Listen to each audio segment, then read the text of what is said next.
היי, שלום. ליאת, מה את אומרת על איך שכחתי את האטמי אוזניים לטיול הזה? למה? לא יכולה, כל הזמן ציפורים באוזניים. זה לא מפסיק לצפצף. כל השעות מעורר נודניק. אני נודניק, כל היום. באתי לשקט, אני לא באתי לציוד ציפורים.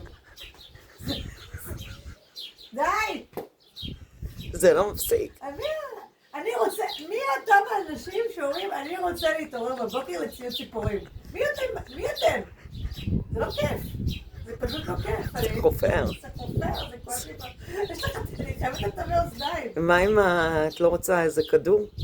כואב לי הראש, אני רוצה אנטוויל, החופש הזה מאוד קשה. אני חשבתי כדור להתחיל לראות פה. כל המראות היפים הנגלים לעיניי מאוד קשים לי. לא לראות בציפורים, פשוט לראות בעצים שהם יעופו ויתנו לנו שקט, הציפורים האלה. מה זה? זה לא מפסיק. תקשיבו. כל היום ככה, 24/7. אם חשבתי לעזוב את העיר, כן. אני חוזרת בי. ביי, נשארת על אפכם ועל חמתכם.